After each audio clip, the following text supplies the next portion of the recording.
Assalamualaikum warahmatullahi wabarakatuh. Selamat pagi, salam sejahtera untuk kita semuanya. Om Swastiastu, Namo Buddhaya, Rahayu. Yang terhormat Ibu Rektor, yang sangat saya hormati para dekan dan seluruh keluarga besar Universitas Gadjah Mada, para wisudawan yang hari ini pasti berbahagia, masa stresnya sudah mulai hilang, saatnya masuk dunia yang lebih nyata, jangan lupa healing. Dan selamat kepada seluruh keluarga yang hari ini mendampingi, pasti sangat bangga melihat keluarganya, saudaranya, kakaknya, suaminya, istrinya, adiknya yang hari ini diwisuda di Universitas Gadjah Mada. Sebagai Ketua Umum Kagama, saya ingin menyampaikan selamat. Saya bangga pada Bapak Ibu sekalian.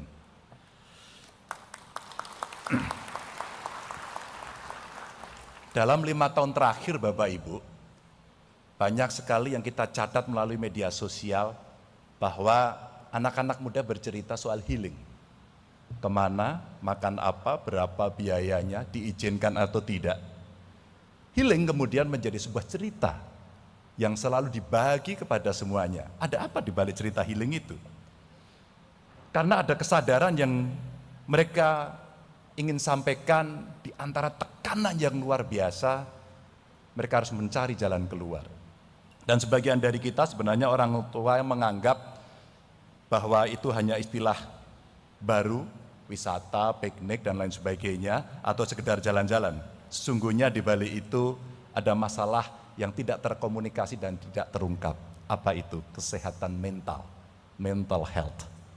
Saya tertarik untuk mengangkat ini, saya berharap betul para wisudawan, anggota Kagama baru, atau mungkin yang kemarin memang sekolah S1, S2 ada di sini, kita berharap betul, yuk kita peduli pada soal ini. Ketika kita peduli, maka bangsa ini akan punya mental yang kuat, kesehatan mental yang bagus.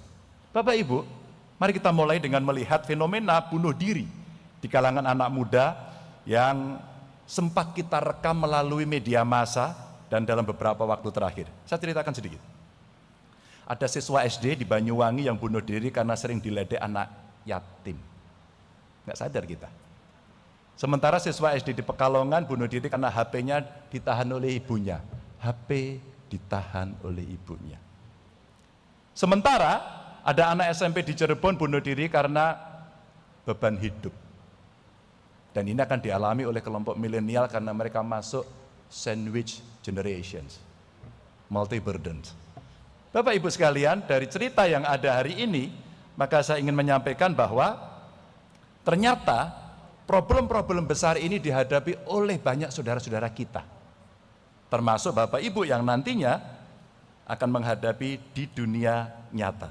Saya akan membaca beberapa data berikutnya yang barangkali ini akan bisa menggambarkan kondisi-kondisi yang ada seperti yang terpapar di situ. Maka karena handphone, maka karena cerita yang terkait dengan hal-hal yang tidak kita inginkan dan kita tidak sadari, maka kejadianlah hal-hal yang barangkali kita tiba-tiba kaget dan terkejut Bapak Ibu.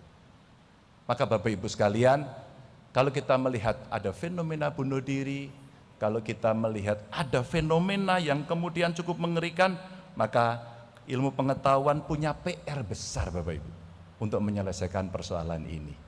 Di UGM juga ada mahasiswa melompat dari pagar, dari rumah susun, dan kita tidak pernah tahu persoalan itu. Maka cerita ini akan kita dorong. Kalau kasus bunuh diri yang ada di situ, mungkin slide berikutnya, ada data yang kita tampilkan dengan persentase-persentase yang cukup tinggi, maka mari kita pikirkan dengan cukup serius apa-apa yang kemudian mesti kita lakukan terhadap problem-problem yang ini mesti kita kerjakan. Dari sisi kesehatan mental Bapak Ibu, stres, bunuh diri, terus kemudian mereka mengalami situasi yang tidak bisa terselesaikan karena situasi-situasi yang membuat mereka kebingungan mencari kerja. Maka pada saat itu yang muncul dalam pikiran kita adalah di mana hadirnya negara untuk memberikan fasilitas itu. Sekolah kemudian membutuhkan ruang untuk konseling. Psikolog, psikiater, makin banyak sekali dibutuhkan untuk menyelesaikan persoalan ini. Saya menemukan beberapa anak yang sangat kreatif. Mereka peduli dengan ODGJ, mereka datang ke pelosok-pelosok untuk membantu mereka menyelesaikan persoalan dari Pasung, dari Kerangkeng. Mungkin kita semua akan mengatakan, itu biasa saja. Atau saya ketemu seorang penyintas namanya Raka. Dia penyintas, dia merasa hidupnya tertekan, dia sering halu, dan orang tuanya tidak tahu. Apa yang terjadi Bapak Ibu? Dia lari ke narkoba. Saya bangga betul pada seorang Raka ini pada saat saya undang untuk podcast. Mereka menunjukkan bahwa saya punya keinginan untuk menyelesaikan persoalan saya. Negara, ilmu pengetahuan, kampus hari ini harus membongkar fenomena gunung es ini. Mungkin yang terlihat yang sedikit. Maka pada saat terjadi situasi secara bersama-sama kita menyampaikan ke publik bahwa Bapak Ibu, hari ini kita akan ngobrol.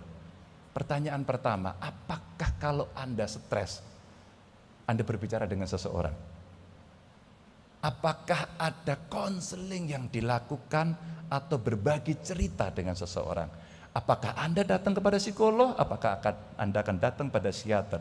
Ternyata jawabannya tidak. Dan pada saat itu kejadian-kejadian ini Bapak Ibu terjadi. Kagama kemudian hadir. Saya baru pulang dari Lampung, menengok adik-adik KKN, dan kemudian kita sempat diskusi soal mental health ini. Dan perilaku-perilaku yang kemudian tidak terbaca oleh mereka yang tidak tahu, tiba-tiba mengejutkan orang tuanya, tiba-tiba mengejutkan anak-anaknya. Maka data-data yang kami coba tampilkan seperti health seeking behavior ini menunjukkan bagaimana mereka tidak gampang mengakses rumah sakit jiwa yang ada hari ini menjadi angker karena kalau orang datang ke sana dianggap kamu gila. Inilah PR yang Kagama hari ini mencoba bergerak. Ada alumni psikologi dari Kagama di Lampung yang kemarin menyampaikan kepada kami semuanya, Mas Ganjar, kita siap kok Kagama untuk membuat kegiatan sebagai volunteer untuk menampung mereka. Yang mengejutkan pada sebuah event Bapak Ibu kawan-kawan, apakah Anda stres? Maka mereka berani, yang pernah stres angkat tangan, angkat tangan. Di wisudawan ini yang stres berapa? Boleh angkat tangan? Terima kasih atas pengakuannya.